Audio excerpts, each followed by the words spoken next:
Ustaz, ada keterangan jika setelah selesai sholat berjamaah tak boleh memimpin zikir dan doa. Ini nyindir imam tadi ini.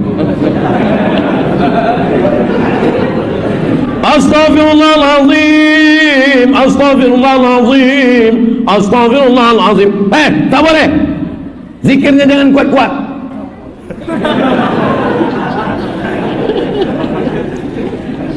Kanal jahru bizikri fi ahdin Nabi sallallahu alaihi wasallam. Hadis riwayat Abdullah bin Abbas. Zikir jahar sejak Nabi masih hidup, bukan dibuat-buat oleh sahabat Nabi. Waktu itu Abdullah bin Abbas di luar masjid, dia dengar suara takbir dari dalam masjid, sholat sudah selesai. Kira-kira kalau ada orang mendengar suara takbir di luar masjid, itu suaranya kuat atau pelan? Mikrofon udah ada atau tidak zaman Nabi? Mana ada? Tak ada nih zaman Nabi. Mikrofon tak ada. Maka ketika itu Nabi kata, Allahu Akbar, Allahu Akbar, Allahu Akbar, Allahu Akbar. Dengar apa tidak yang keluar tadi? Begitulah suara Nabi dengan sahabat waktu itu. Jadi zikir kuat itu sudah ada sejak zaman Nabi. Hanya saja ikhtilaf ulama.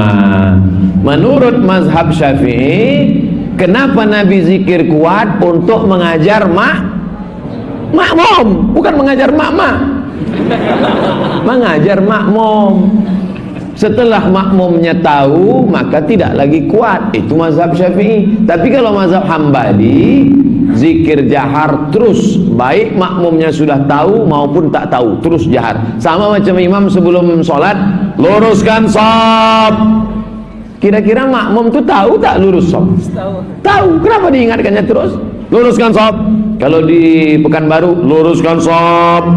Kalau di Bengkalis, luruskan shaf, matikan HP. Kalau di Dumai, luruskan shaf, simpan batu cincin. Nama imamnya Pak MK. Saya tanya, Pak MK, kenapa Bapak bilang gitu? Iya Pak Ustaz, banyak orang terganggu sama batu.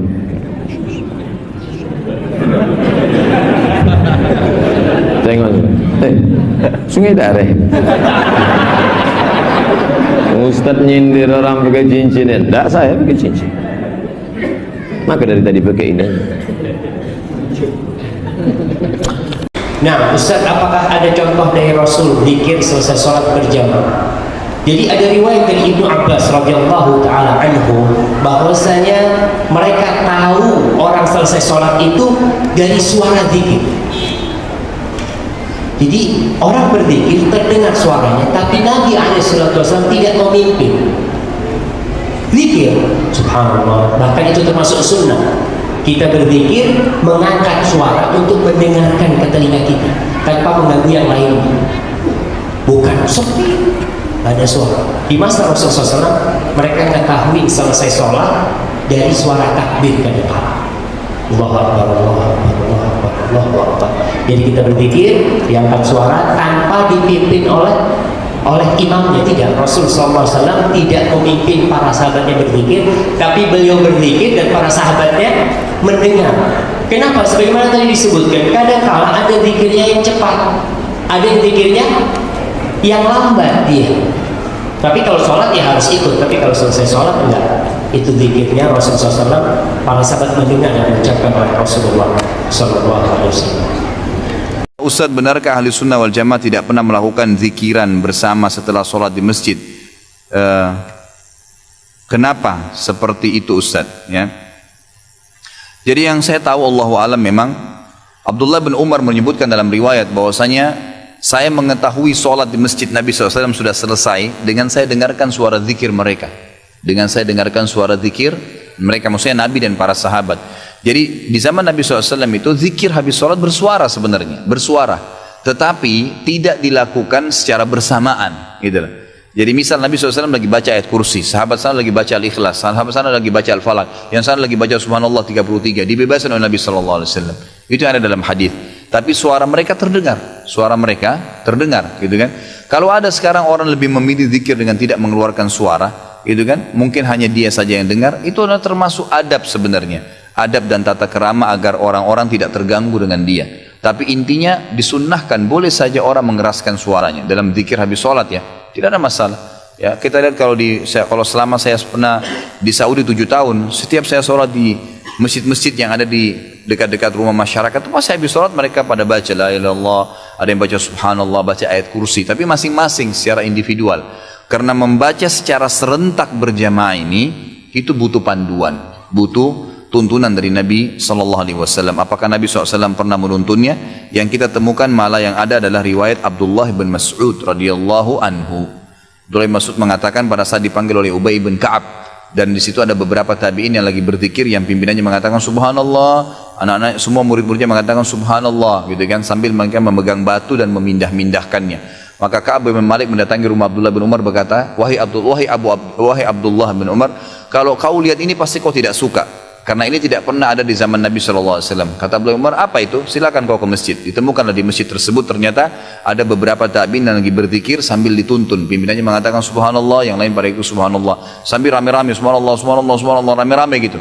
Kata Abdullah bin Umar pada saat masuk, wahai kaum ini segelintir orang, apakah kalian tidak khawatir azabnya Allah turun? Kaget Abdullah, orang-orang itu pada kaget.